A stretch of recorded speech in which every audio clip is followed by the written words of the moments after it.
You stupid bitch. Yeah, you're a stupid bitch. You stupid bitch. Welcome to this week's episode of Stupid Bitches Say What, the podcast about everything and nothing, but always with wine. And your hosts, Skye Collett and Sean Hickens. After a week hiatus, our Skye is back from the land of COVID and ready to tackle a double recording to fill the gap we left in our stupid bitches' hearts. This week's topic is pop culture. Skye is going all country and covering her love of Yellowstone, the show starring Kevin Costner and a huge ensemble of stars about a large cattle ranch, an Indian reservation, and land developments. Oh my God, I love that summary. You put some effort into that. I didn't think you knew anything about Yellowstone. I don't. That was Google. and Sean is going to talk about the phenomenon that is RuPaul's Drag Race, the reality competition show that pits drag queens against each other in a fight to be crowned the next drag superstar. Superstar. What are you drinking, Sean?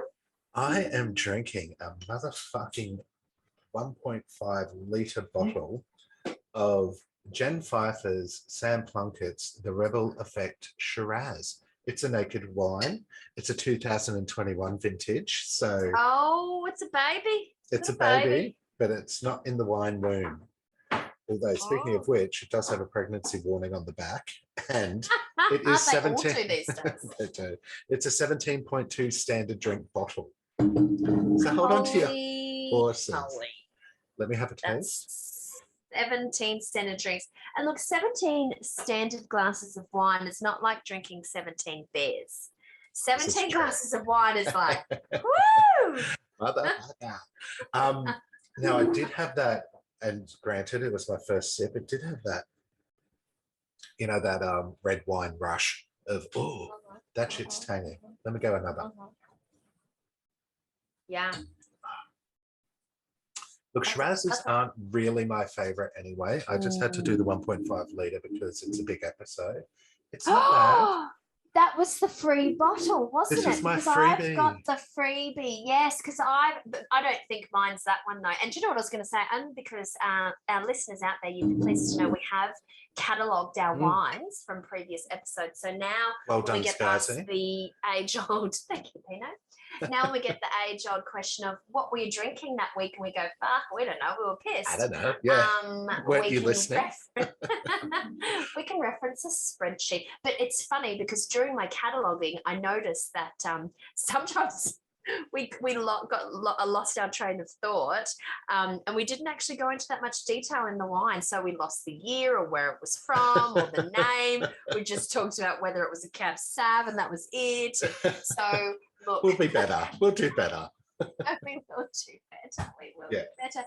But because you just said that you're drinking the Jen Pfeiffer, just a little bit of trivia for listeners out there. You have drunk a Josh Pfeiffer before, which I believe is Jen's brother. But you were the one who educated me on that at the time. I said, it's a Josh. I think it's Josh. Yeah, it sounds familiar. But you said to me, you were like, I think his sister is the one that has the fiery red on the drinks. And I was like, is that a rooster? You mean the rooster one? And you were like, no. That's right. Yeah. So the lady with the hat. The lady with the hat. Yeah. So this is a product of Jen Pfeiffer and Sam Plunkett. We'll have to do an episode where we just review our wine catalogue and have a sip of each one. Have we had any double ups? Yeah, from me. That I didn't even realise was a double up. I was like, so I'm drinking this one, and I'm like, Skazi, you've drunk it before. And I don't even know. Like, now I know, but you even went third person on yourself. I'm insane. Yeah, it's not bad. It's got a bit of tang on it. I don't know what the proper words to use are. And I'm just going to have to get used to it. It's definitely tang. It is tang with a T and a silent H. Or perhaps tangy. Tanging. But yeah, I've got 1.5 litres to get through, so I best get used to it. What are you drinking, Skye? Well, as per usual, I'm so glad. I'm sorry, but hang on. We've got another bit of merchandise in the video here, a different We class. do. So because of course my husband to be brought me these fabulous glasses for Christmas, and we did a shout out to Belinda Bosat last episode. Sorry, it wasn't last week because I was sick. But Black lung. yes, so I know it's dying. So I didn't talk about Tyler's contribution to our merch design, I'll say, because I was supposed to give you your glasses because my husband to be brought both myself and Sean a set of beautiful glasses. They're One awesome. set saying "Stupid bitch says what" in pink running writing. I'll do a bit of a close up there for you YouTube listeners and watchers. And then another one which says "Stupid bitch Skye" and "Stupid bitch Sean." But we were going to present them to our listeners together. Me, the ever forgetful friend, had a plan to provide the glasses that Sean had left at my sister's house when we went to see a movie, Scream. We did, Scream 5. Scream 5. FYI, Scream 5 is pretty fucking good, people. We So good. enjoyed it. I've seen that it's been it's taken over Spider-Man, or not Spider-Man's new movie off the top box office. That's insane. Yeah, and after the abysmal showing of Scream 4, it didn't do so well, but this one's really brought the franchise back into the game. So if you haven't seen it, I recommend. I really like Scream 4. I love them all because I've rewatched them all in preparation for Scream 5 and I actually love them all. Anyway, let's reserve those thoughts because I think we need to do a pop culture topic on Scream. On Scream. Sounds good. We can do a horror movie one. Yes. That's a great idea. Let's do that. So I'm drinking a bottle that I feel is appropriate, again, for YouTube watchers. I'm showing a picture of this bottle. It's called Love Not War. It's an organic Pinot Grigio, vegan friendly for all our vegan friends out there. So no meat in that one. No meat or animal byproducts, not at all. But it's from Sicily. Do we know where Sicily is? It's Italian, my friends. But I'm sad to say it's a little bit Chardonnay or Cardonnay. So we've got our two wine tasting notes as tang and so far. And is it going down okay? It'll do. Look. Is it the first sip thing? Is it that you got to adjust your palate? No. It's too woody. It's too woody for me. But I'll make do. I'll push through. You know I will. I'll persevere as always. I'm still getting shivers in my bones. All down the arms after that last sip. We'll get there. Anyway, you might need to cut some of this. We've waffled on an awful lot. And it doesn't tell you. We've switched from Skype to Zoom recordings, and it doesn't tell you how long the recording's been going for. If anyone can tell me how to do that, please let me know. But otherwise, yes, we will. Also, it's a 2020. It's a 2020. I forgot to say. Oh, well, it's a toddler. Yeah, very it's good. Not quite the baby that you're drinking. No, the infant. Very good.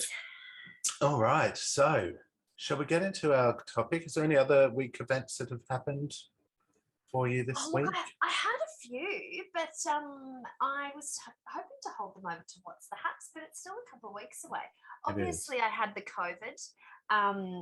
We were all very sick. The whole household was in isolation, and we were very ill. And we don't know what fucking strain we got. But we think it was Delta, don't we?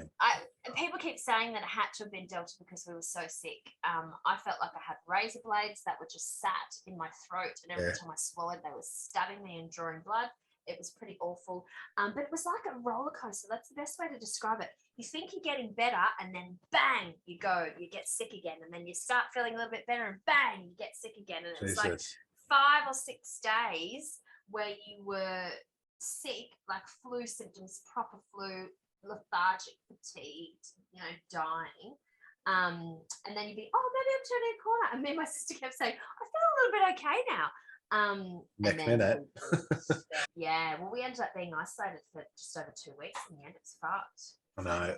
Another fucking corona, mate, I tell you. I know, it's funny. Like when you don't have corona and you hear about other people having it and then being isolated and having to sleep for days, it's like, that'd be nice. But it's almost like everyone's going to get it. Do you know what I mean? Like it doesn't really. Well, that's what they say. I think at this stage That's now. what they're saying. Everyone's going to get it. It's just like so we're fully vaxxed. We're all fully vaxxed. The kids are fully vaxxed. Well, you're going to get it. It's not going to. The vaccination is not going to stop you getting it. It's how your body. It's the effects that you feel. Intolerant. So you recover. Yeah. You recover quicker. Yeah. But anyway, so that's pretty much what's been happening. And how about you? How's your week been? Tell us something about your life. Okay. Well, that's another thing that you've been doing this week. You've been thinking about planning my hen's night. Oh, and have I got some good ideas? Also, thanks to Vinny. He put forward a great suggestion for a theme, which I'm not going to tell you about. But I do want to talk to you about the hen's night after our recording, so we'll get to that too. But also, do you know what else happened this week? You realised that somebody from television you knew. Do you want to talk about that? This is true. So maths talking started about hens and bucks nights. Fucking maths and Survivor have started. I can't believe we haven't talked about this. Obsessed. So maths, yeah, same. So maths started, and there's a young groom on there called Mitch, who I remember looking at him thinking, fuck me, he looks familiar. And I couldn't place it. He didn't look familiar to me at all. Nothing. Well, see, and we get the yearly photo, the reminders and stuff through Facebook memory. So of course, I knew his face, but I couldn't place it. I thought he looked like a young Dieter Brummer, and I was like, is he on Home and Away or something like that? Yeah. And then Vinny goes, was he one of the topless waiters at our Bucks? I was like, yes. So we scrolled through all our photos, and there we are. We're an arm in arm around with this guy and doing jello shots off his belly. So many photos. And Mitch is was one of our topless waiters at our Bucks party back in 2014. So we'll say because this was recorded in 2021, we'll say 7 years prior to him being on this, and he was 26 then. So we realized he was 18, 19 at the time. Did not stop anyone from having crushing vibes, but no, or doing jelly shots off his naked abs. What a lovely boy he was. He was so nice. Beautiful. They both were. Everyone loved both of them. The stripper was shite, but everyone loved the topless waiter. He was terrible. Just to say also, I ordered those boys. That was my stripper guy. You also ordered the stripper, so I remember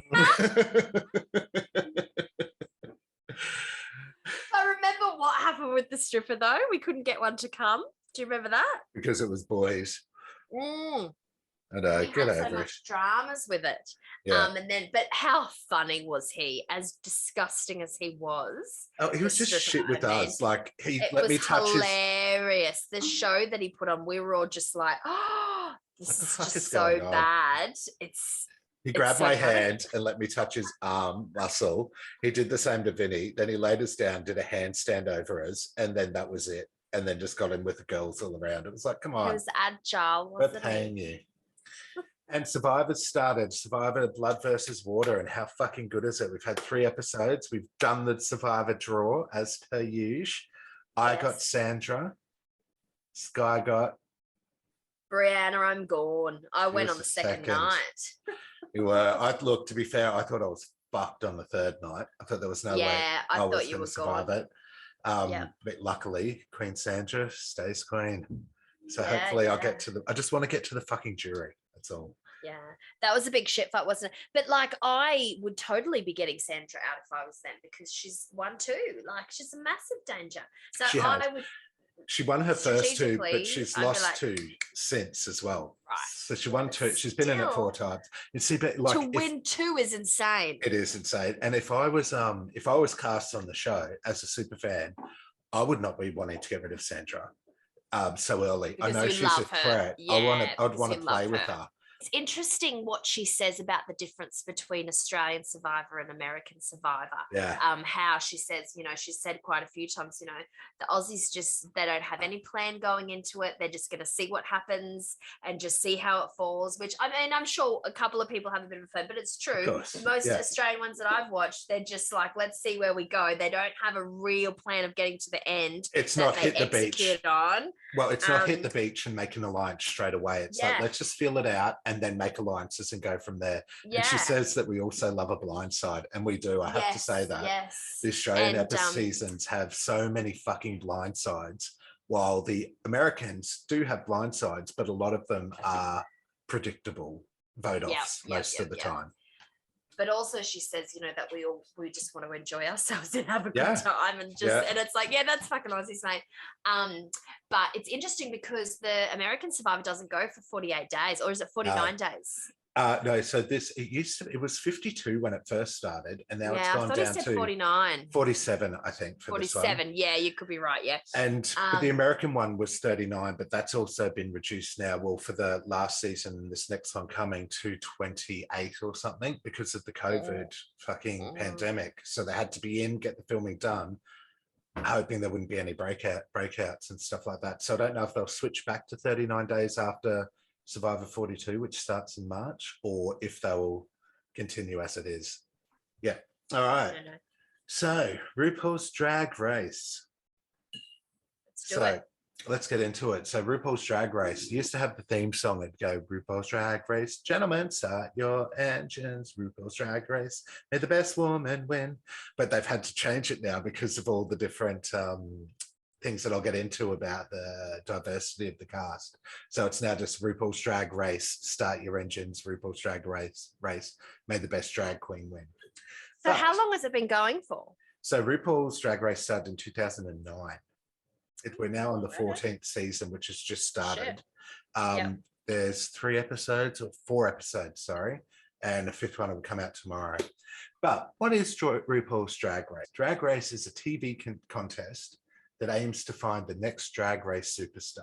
It's hosted by RuPaul. It's his creation. And do you remember RuPaul do you know RuPaul?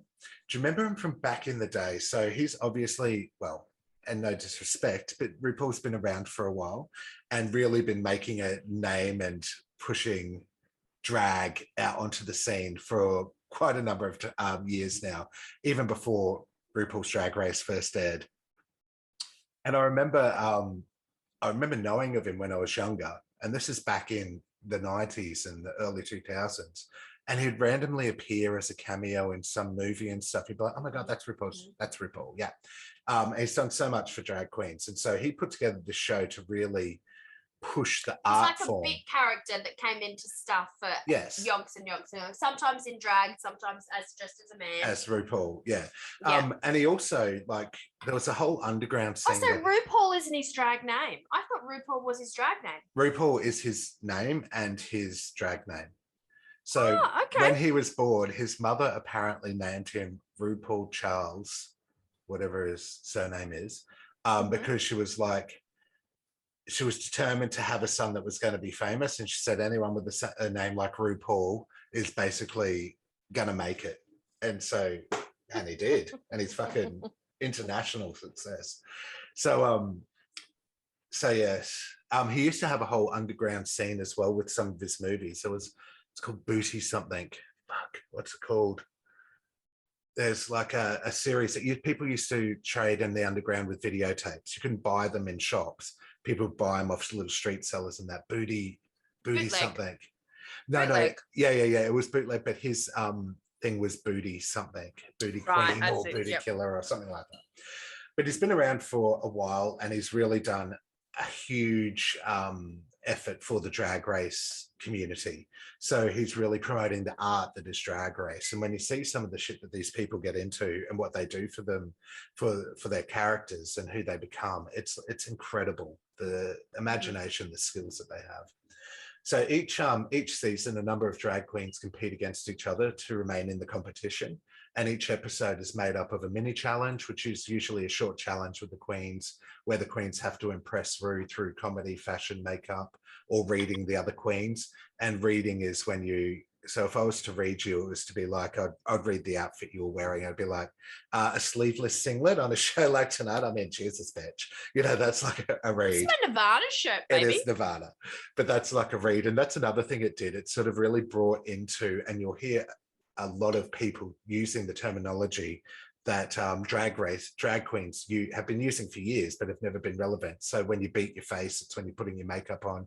The ass queen and all that shit. I can't think of any of the other slang that they have it right off the top of my head now, but there's so much. And you'd hear the tea, you know, what's the tea? Have you heard of that? No. So when you're saying like, what's no, I have in that song we love. The kiki. Let's have a kiki. Well, see, and that's all drag slang as well. So the tea is when you're telling someone the truth, and all tea, no shade. And like if you're throwing someone shade, it means you're throwing them fucking. You're judging them, or you know, you're calling them out for shit. So when people would say like all tea, no shade, what you did tonight was fabulous, where it could be shady, where you'd say, oh, what you did tonight was fabulous. That could be shade because, you know, you're fucking reading them for filth. Oh my God, I love that. It's so good. We also love it. So yeah, they do this mini challenge. The winner usually gets an advantage for the episode's main challenge. And then each episode we have a main challenge for each season.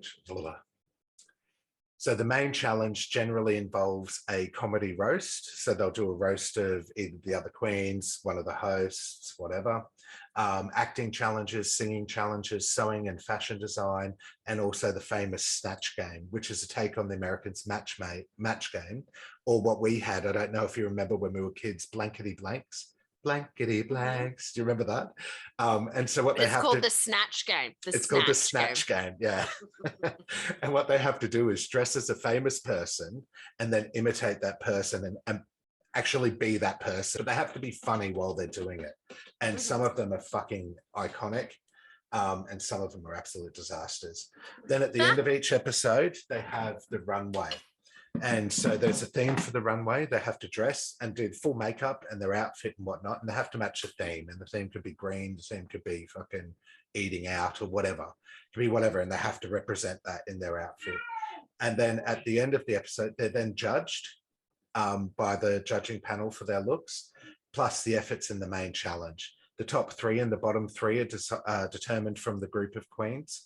And they're invited to remain on stage to receive their critique from the judges, with a winner who is then determined for that round.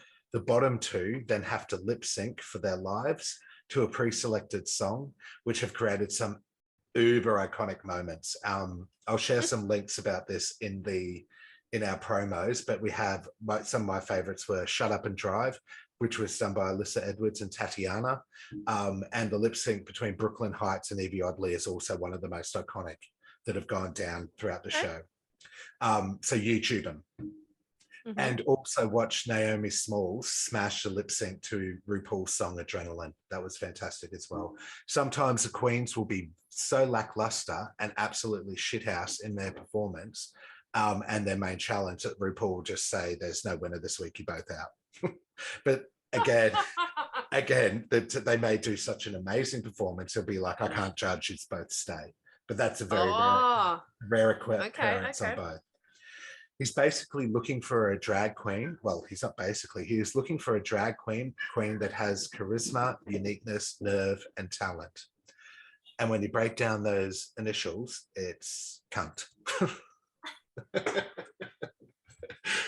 Oh my God, that's the best. It's hilarious. The show is actually hilarious. Like Vinny will crease himself laughing at some of the shit. You have to give it a go.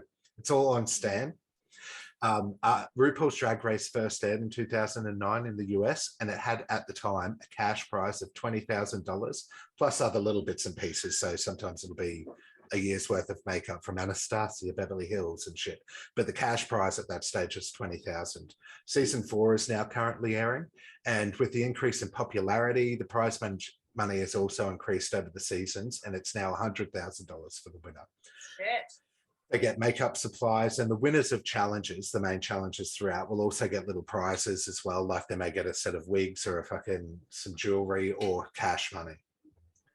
The show has become the highest rated television program on Logo TV and has won 6 consecutive Emmys from 2016 to 2021 for an outstanding host for a reality or reality competition, going to RuPaul. Wow, that's impressive. It's very good. Each week they'll have a celebrity judge as well that comes on who's on the judging panel. Some of the biggest names that we've had have been Lady Gaga, Miley Cyrus, Debbie Reynolds, Khloe Kardashian, Christina Aguilera, Nicki Minaj. Chloe, but not Kim. Not Kim. Doogie Howser MD, please. And also Lizzo, who I can't believe we've never had a conversation about. Lizzo. I was obsessed with Lizzo when that... Look, I like one or two of her songs, but I wouldn't say I'm obsessed or I know much about her, to be honest. I was obsessed with that album that came out. I can't remember if it's called Juice, but it had the song Juice on it. And then when that album came out, all the other music she'd done previously before she became big started to become big again. I fucking love her. Anyway. I get her confused with the chick from Gossip. What's the chick with the heavy cross song? Yeah. Beth Ditto. Yeah, that's a, yeah. Yeah, I think one's British and white and one's American and black. Oh, there you go. That's a good way to determine the two. So through the success of RuPaul's Drag Race, a standard show that he first released, there's been a whole heap of spin-offs that have come from the show now. So we've got international versions. There's RuPaul's Drag Race Down Under. So last year, and they're doing one this year, that was, it's filmed in New Zealand, but it's New Zealand and Australian drag queens. They've got RuPaul's Drag Race UK, which is probably the spin-off that is up there with the US version because it's got the UK humour. Some of the queens are named Bag of Chips, Vinegar Strokes, stuff like that. And it's proper UK humour, which we love here. That's so good. There's RuPaul's Drag Race All Stars. So I think they're up to season 6 or 7 of that, where past queens come back and compete. They're also brilliant. There's currently, it's just started airing, RuPaul's Drag Race UK versus the World. So they're starting an international version where the first host country is the UK. And then they've got people from Holland, Canada, the American versions and stuff like that.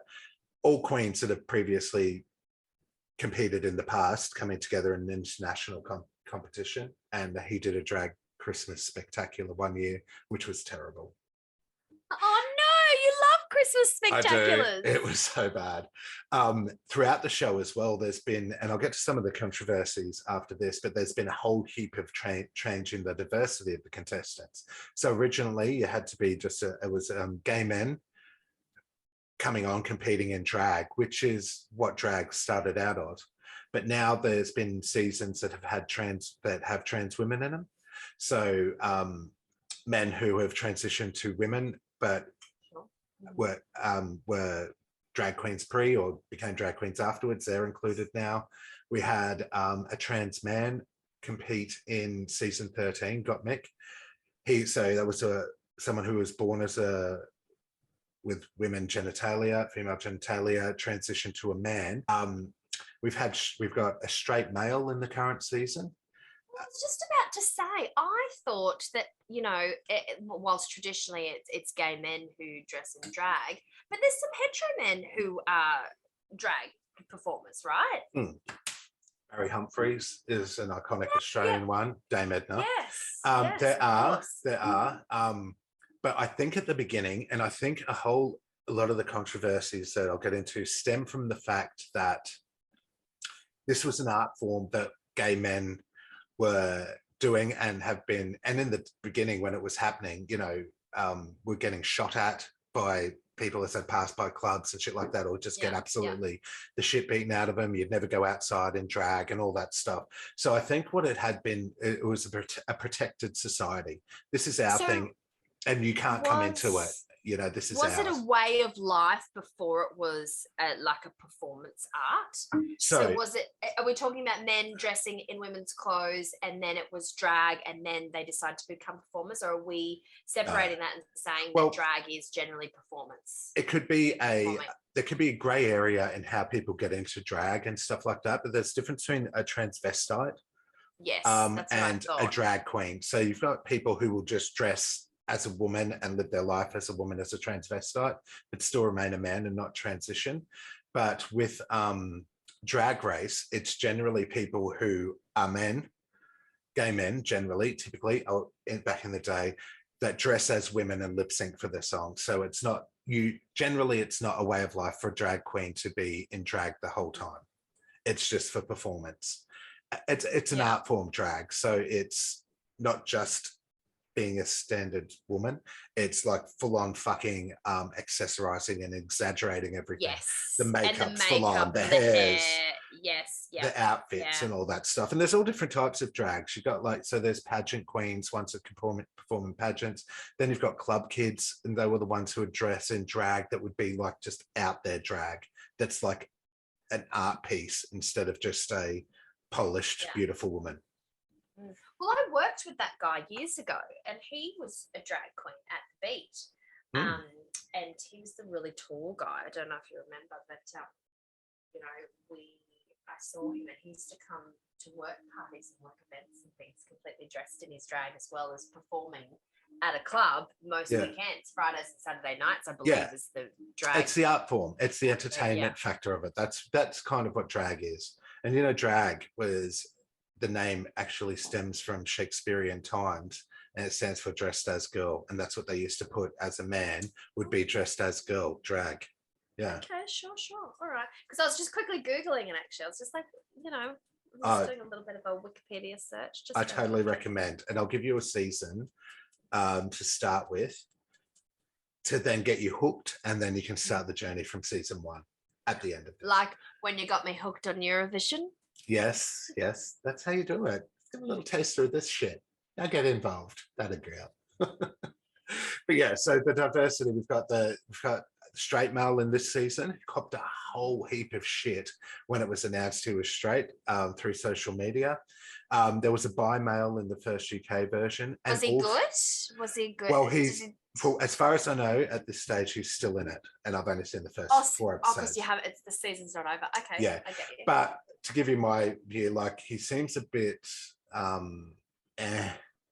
like he can do a good look and stuff, but it just seems like the personality, and maybe it's from the fact he's the only straight guy. It feels like the minority. It's affecting him. Who knows? But also in the last season of the UK Drag Race, they had their first woman competing. So cis woman competing as a drag queen. She's a lesbian, but she's born a girl. She identifies as a woman, and she dressed in drag. And she was that good that where she actually made drag form the art, not just her putting on a dress, that when she came out and she did her entry into the workroom, I'd said to Vinny, oh, that's the female, that's the woman. He was like, fuck off. Like he thought it was and I don't want to say a proper drag queen, but you know what I mean. Yeah, right. Wow. Yeah, typical drag queen. So some of the controversies. So what used to happen is when the queens would be in the workroom at the beginning, and they'd start talking and they'd introduce what the mini challenge was, a little video would appear and RuPaul would go, you've got she-male instead of email. And that's now changed to she's already done got hers, or some shit like that. She already done gone and got hers. So they've dropped the she-male from the thing. And in an interview with The Guardian in 2018, RuPaul had said about the whole she-male and trans women coming into it, you can identify as a woman and say you're transitioning, but it changes once you start changing your body. About having trans in RuPaul's show, in RuPaul's Drag Race. It takes on a different thing. It changes the whole concept of what we're doing. We've had some girls who've had some injections in the face and maybe a little bit in the butt here and there, but they haven't transitioned.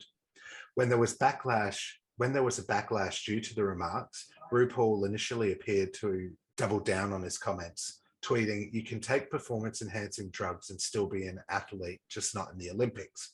So why he was saying that they can still be drag queens, but they can't be in his show. But eventually RuPaul showed contrition, tweeting, each morning I pray to set aside everything I think I know, so I may have an open mind and a new experience. But I totally get why he's being protective of the art, because they've copped so much shit about it. There's death threats, they've been shot at and all this stuff. It's like, you know, it's protection. makes sense too, but I guess it is an evolving world, isn't it? And even for people who've experienced that, you know, he probably does, I guess, yeah, like you said, needs to reflect and go, hey, maybe I need to look at it differently. Exactly. And as the world evolves, people evolve too. You know, there's a lot of stuff that we used to do and say when we were younger that just absolutely. you would never do now. And how we say things about certain things now is completely different to 5, 10, 20 years ago. Exactly. So he's opened his mind up for that, and he's understood. And now that we have trans, straight men, women competing in Drag Race. Another controversy was when a contestant named Sherry Pie in Sherry Pie, and that's the other thing, is the names are fucking amazing. I love some of the names. One of the biggest scandals from Drag Race in recent memory deals with season 12 contestant Sherry Pie. So the controversy surrounding this queen came to light after the time she'd filmed the show and when season 12 had actually started airing. So when the news about what Sherry Pie had done broke, Drag Race took quick action to then edit Sherry out of a lot of the season. What she had done, or what had came to light of what she'd done, was she used to catfish these guy actors and send them emails and sort of request that if they wanted a job in this thing, we need to see kind of how far you're going to go and make them do lewd things and videos and send them videos of them wanking or inserting stuff into their rectum or, you know, doing stuff and pretending. But she went by a pseudonym but was catfishing them. It's a bit like Grindr, isn't it? Kind of any fucking hookup app. So it came out the guys had sort of called her out on this fact. They'd realized they'd sent all this stuff that they thought was for a proper acting gig. And I mean, like, how dumb do you have to be, or how much do you really want to show that you're gonna, oh yeah, I can set a carrot up my ass, here's a video, do I get the role? Anyway, she got a whole heap of shit about it, and it was, okay, so I've got to be careful here. So it's a shame for Sherry Pie that she did it. It's completely terrible what she did, but it's a shame that she did it because she makes the finals and she was actually quite a funny queen. Very good. So she fucked herself up big time with what she did. There was another controversy in season 4. The first queen at this stage has ever been and only queen at this stage has ever been kicked off the show because she was having her husband come for conjugal visits during filming. She was that much of a dick pig. It's against the rules. You're not allowed to have contact with the outside world. Oh, I see. Or anything like that, yeah. Why is that? Why can't they have contact with the outside world? Because they don't want any leaks of the show or anything of the production of the show to be tainted. They don't want to sort of, I guess, get more, I don't know, get any advantages or whatever. Another controversy is the toxic fandom that's attached to the show. So fans, as with any reality show, they just go to absolute town on the queens during the show itself. So queens have had to disable their Twitter accounts for the abuse that they're getting from trolls. A judge that was on Canada's first season, had to withdraw from future seasons as a judge because of the hate that he was getting. And like, I mean, you know, like that whole kill yourself, you're an absolute pig, blah, blah, blah, and all that stuff. So there's some bitchy queens out there which have really fucking turned it into a horrible thing. And there's bitchy anything. You look at any recipe site and read some of the comments of people abusing each other because they said they don't like a dish or they wouldn't cook it that way or they wouldn't use that ingredients, and people just abuse them. It's really bad. It's terrible. And that whole troll thing. Keyboard warriors. Yeah, totally. It's with anything, any news article, even when you see like when a politician posts something, the shit that people say, just like, Jesus Christ. So all the seasons of RuPaul's Drag Race are on Stan, including a lot of the international ones and all the spin-offs. And my recommendation to you to get into the series would be to start watching either season 5 or season 6. Then you'll find your love of the stuff that they do. Probably season 6, you'll love Bianca Del Rio. There you go, listeners. If you wanted to get into RuPaul, that's watch one of them. But if you're like me and you have to start anything from start the journey from season 1, There's some iconic moments in every season and every episode, as well as a queen or several that you'll fall in love with. It's a commitment, but it's fucking worth it. And that's RuPaul's. Nice. Okay. All right. Let's talk about Yellowstone. So, look, I'm going to try to keep the spoilers to a minimum because there's one specific spoiler that you don't want to know about if you haven't seen the show and you plan to see the show. But if you haven't seen the show, what are you doing with your life? Seriously, it is like the best show ever. I've heard so many people rave about it. I haven't watched it, but Vinny binged it. Mostly me. So Vinny finished it. Yeah, Vinny finished it within about fucking a week, I think. Yes, because I think we were talking about it. I can't remember, was it New Year's we were discussing it, the rattlesnake scene, and I'll talk about that in a minute. But yeah, so Yellowstone, it's an American Western drama created by Taylor Sheridan and John Linson, who are both of Sons of Anarchy fame. And others. They've done lots of other things, you know, if you look them up. But they're both from Sons of Anarchy. Taylor starred in the show. He was one of the major characters, Sheriff David Hale. And John Linson was an executive producer for the show, which isn't surprising because a lot of people, when they're talking about Yellowstone, will refer to it as a cowboy version of Sons of Anarchy. And I've certainly said that. Look, I would say Sons of Anarchy is definitely slightly more brutal. Yeah. The level of, you know, torture and, you know, horrible things that they do to other people in Sons of Anarchy is just downright gruesome most of the time. But there's still quite a bit of that in Yellowstone, I've got to say. So it's pretty full on. But yeah, people say it's the cowboy version of Sons of Anarchy. So the characters, look, Rip Wheeler, who, again, if you look him up on Wikipedia, has been in a gazillion different shows. He always plays a little bit actor, but then you're like, oh my God, he's that guy. But he dyes his hair brown for the show, so he's naturally a blonde. So you don't really connect with him because he was in like Dead Poets Society and a couple of other movies that are quite well known. And when you find what's his name again? So the character is Rip Wheeler, but I'm gonna hang on. Now I have to find out what his real name is. Hang on. So it's Cole Hazer, I think.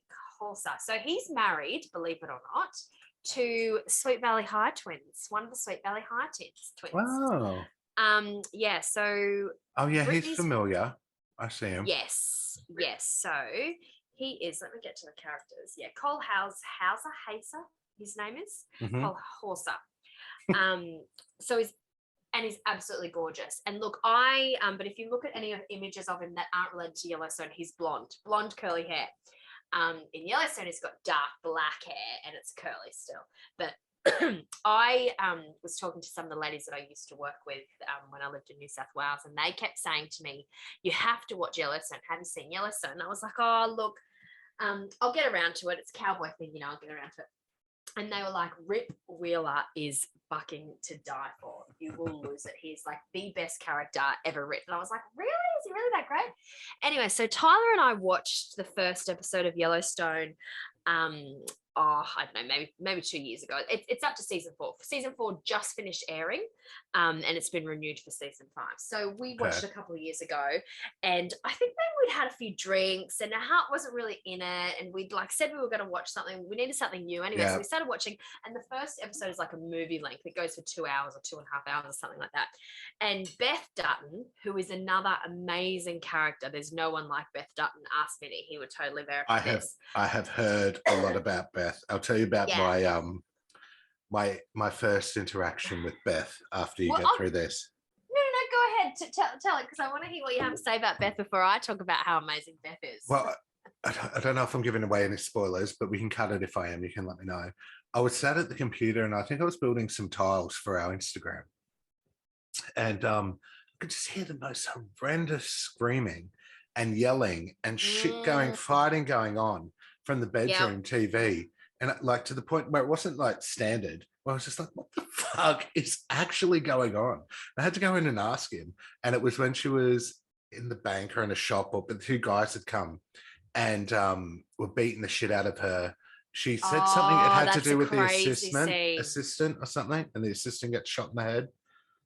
Yes, that's horrible. Yeah. So they're going to rape her, I think.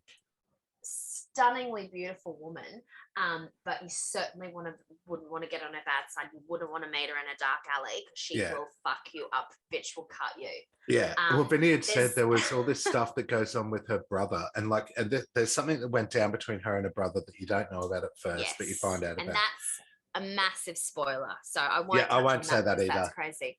But he was saying like she'd sit down at dinner with them and they'd be at the table and she'd just grab a fork and jab it into his leg and shit. And stab him. Yeah.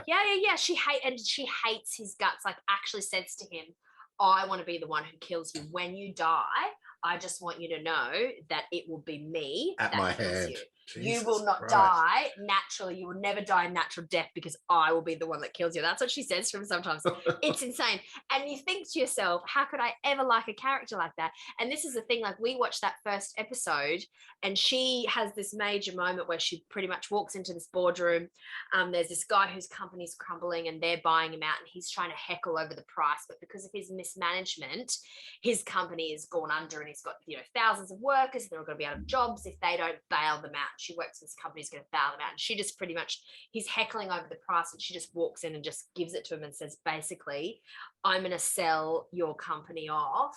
I'm going to do all these things in the stock market to pretty much make your company worthless, which means every single person that works for you will be out of a job because you're heckling on the price. This is your problem. You fucked it up. You made a bad decision.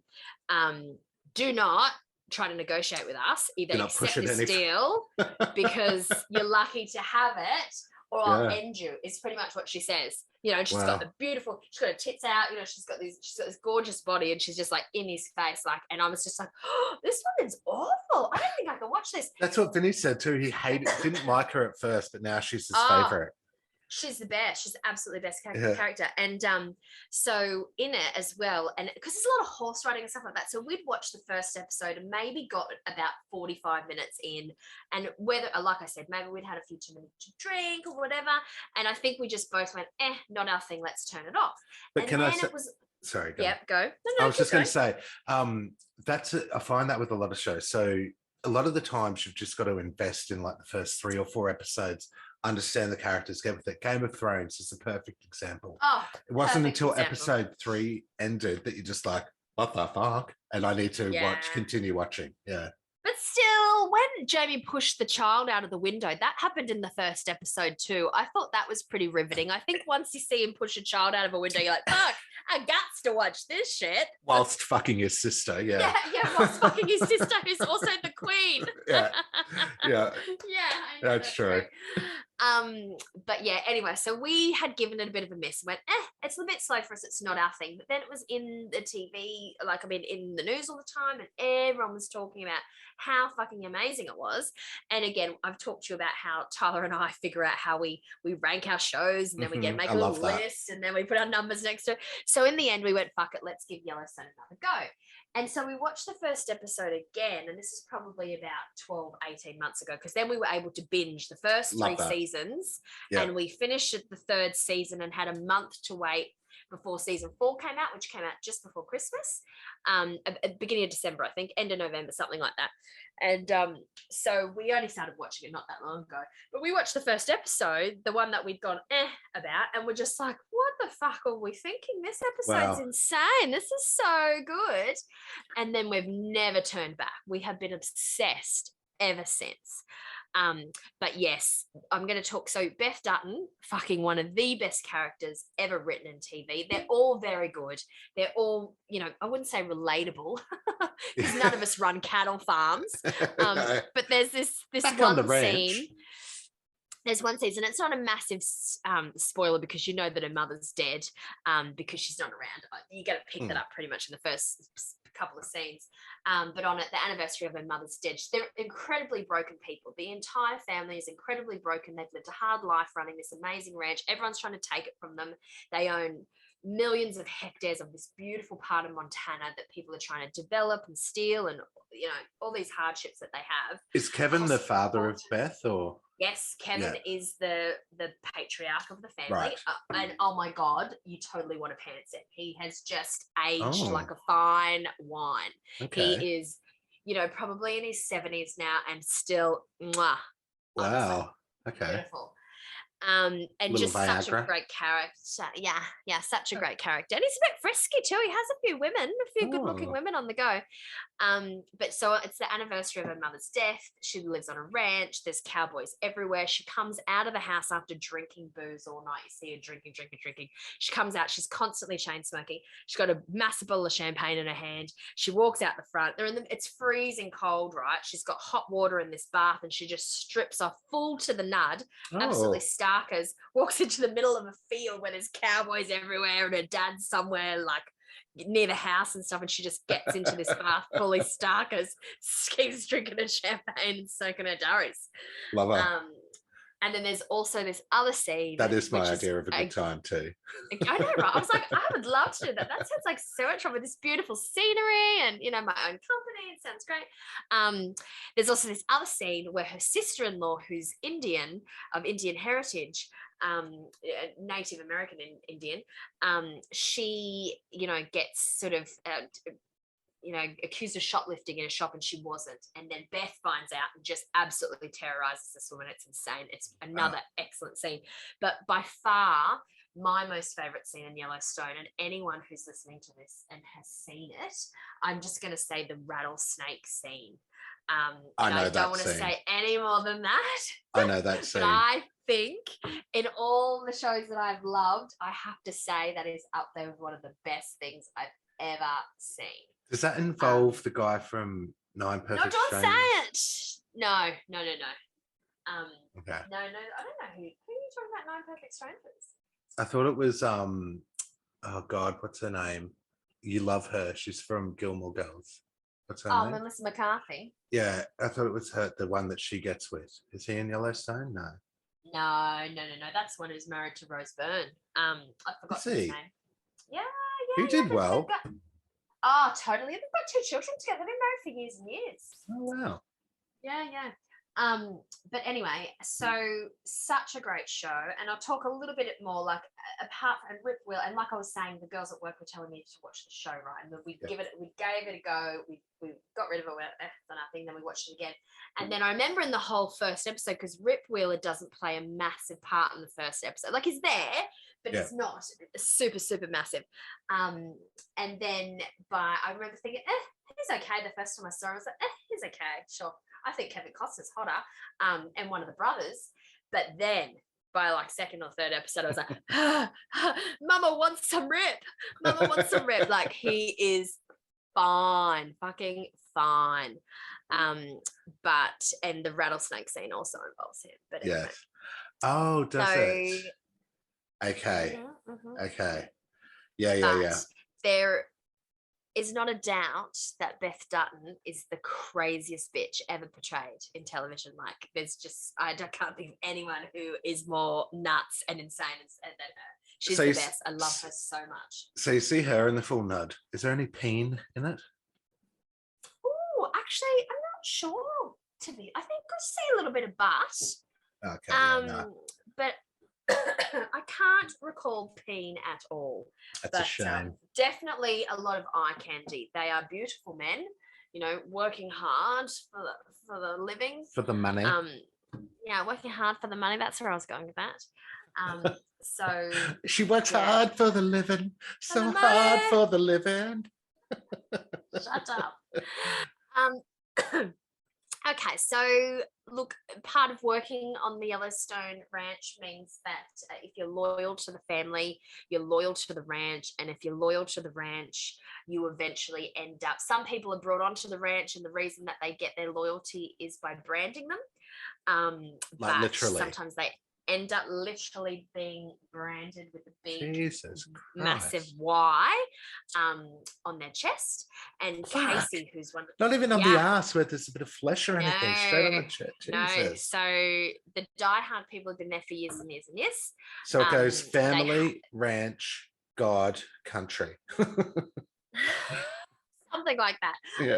But Casey, who is the youngest child and the youngest son of the Duttons, Kevin Costner's youngest son, who's John Dutton, by the way. That's the character that he plays. He's also branded with the Y, and his dad did it when he was very upset with him and branded him. So Daddy got a bit cranky and said, "Come here, son, I'm going to brand you with the Y." How old was being son? a bad boy.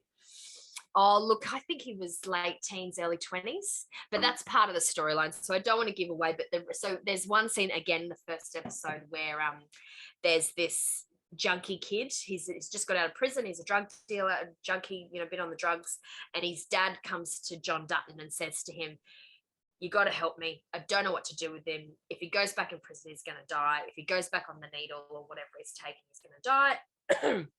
You sort of owe me, John. John owed him a favor. You've got to help him." And John went, "Oh, fucking, I don't really want to do this, but whatever." So he sends Rip. So Rip's John's, the hot one, is John's, number one dude. He isn't related to any of them. He just works there. Right. And so Rip goes off and pulls this young fella out of the caravan, the squalor that he's living in. And he'd be in his 20s. And he says to him, "I'm giving you a chance at life. You're pretty much ruined if you don't take it, blah, blah, blah." And then he takes him straight to the ranch and brands it straight away. And if he didn't want the brand, he wasn't in. They were like, "You've got to take the brand." Yeah, so they brand. You got to prove your oath, take the oath, basically. Yeah, well, because he didn't have any work. See, a lot of the other ones have been working there for years, and they know how to run a ranch and stuff like that. And this young guy didn't have that, and is terrible at running a ranch, but becomes a massive main character. And then he's actually spawned a spin-off. So there's 2 spin-offs at the moment. Yes. 1883. One which is so fucking good as well. Have you been watching it?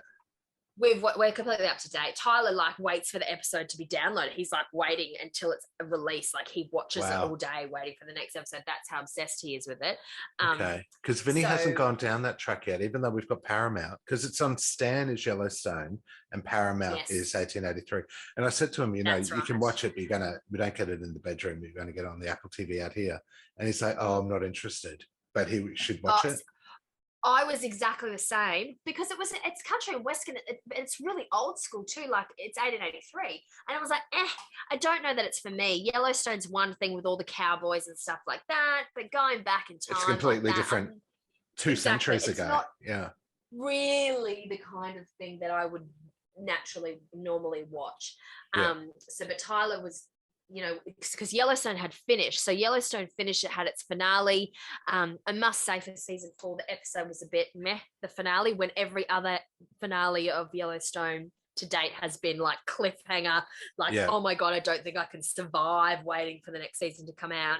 This one was a bit meh. So we finished it, and then 1883 came out the next day. For the first, and it was a double episode too. And so so it's episode by episode, is it? Yeah. No, well, yes, it's episode by episode, but they brought out 2 or 3 episodes at once or something like that.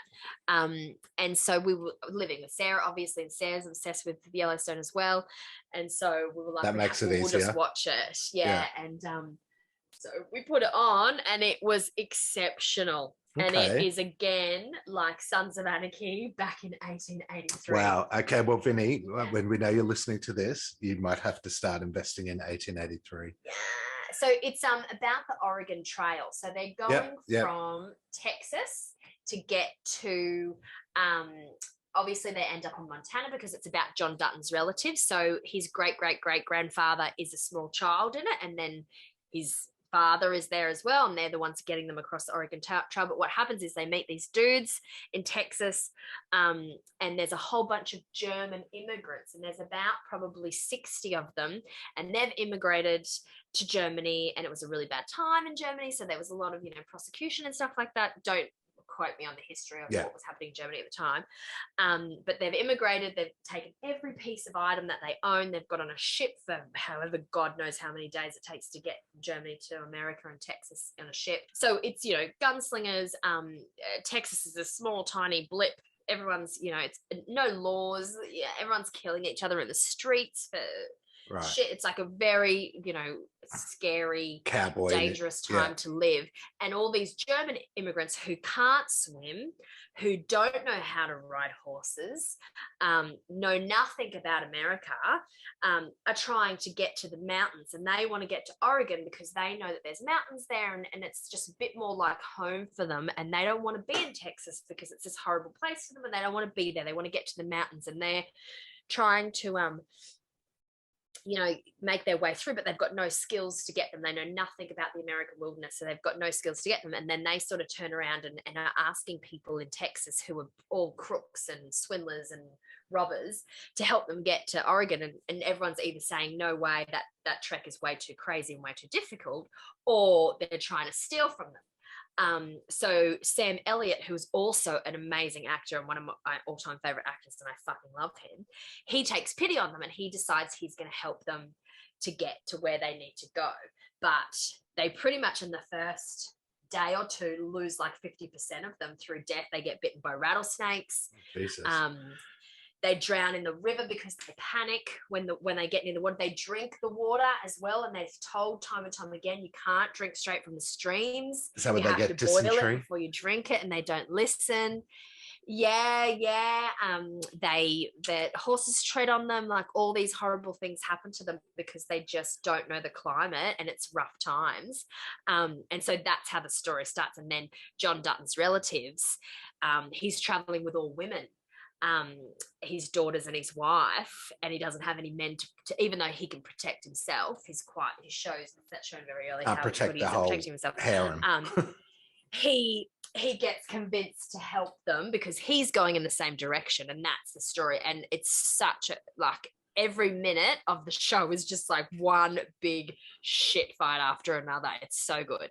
Do they explain what the Oregon Trail is about and stuff? Because you remember, I don't know if you remember, especially in the 90s, it's like an old school US computer game, the Oregon Trail, and they have to get their little card away. They die of dysentery and probably get stood on by a horse or drown in the river. And did they actually explain, because I don't know what the Oregon Trail was about, why they were doing it? So look, they do, but in the way of like the 1883, like in those times, what it represents. So they haven't even really encountered the Indians yet, and that's something that is going to come soon, and it's going to be pretty horrible. But pretty much, you turn a corner and someone would stab you for what's in your pocket, sort of thing. Like that's how dangerous Steal your Nike it is shoes just being in the towns. Yeah. Okay. And what's the other spin-off? It's such a great show. So the other spin-off, and this is when I was talking about the guy that got the Y on his chest, the junkie, the drug dealer, who knows nothing about ranching, and then they teach him, but even when they teach him, he's still pretty bad. So there's a storyline. I'm not going to ruin all that, but basically he gets sent to a different ranch, which is a Texas ranch, which is 6666, which is a real ranch in Texas. So anyway, he gets sent to this 6666 ranch for certain reasons, and he's there and he's got to prove himself a little bit. And then ranch.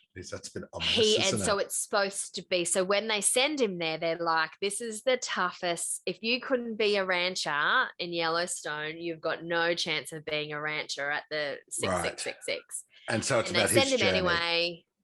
Yeah, so you see a little bit of that journey.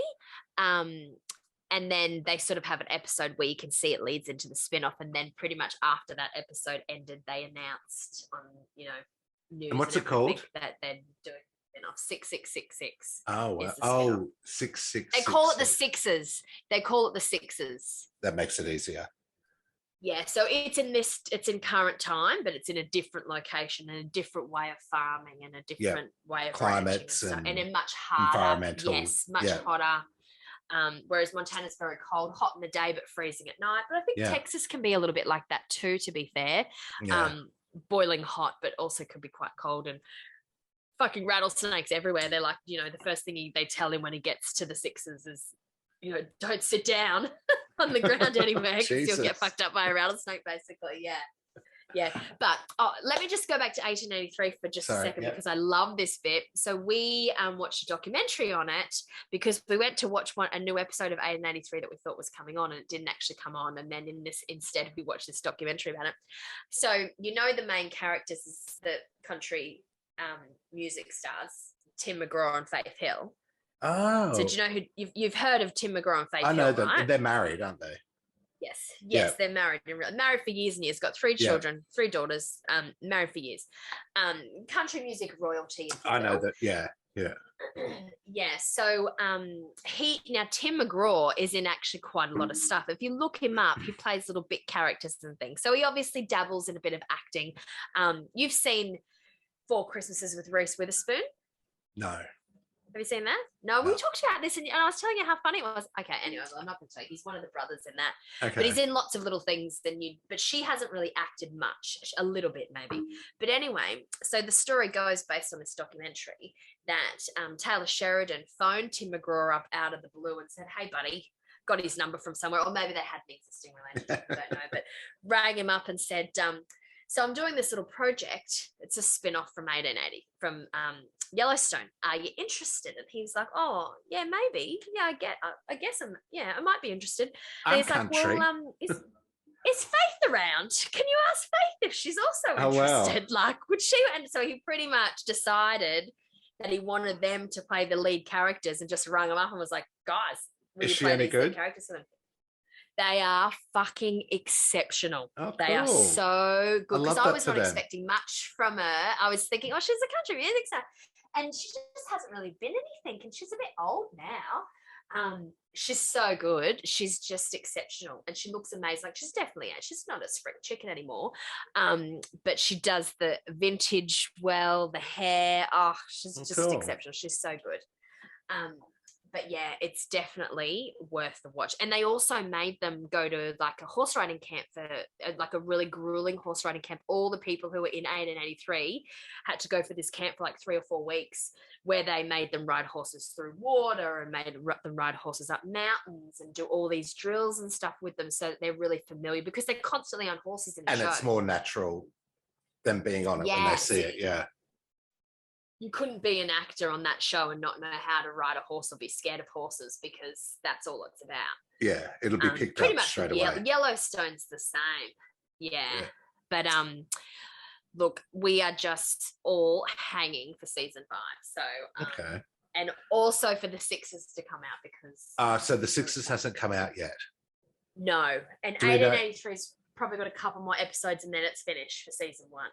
Do you know when we don't know what platform 6s will be on? They're saying it's all going to be on Paramount now, and I think they're actually saying the new Yellowstone might be on Paramount. Carry it over.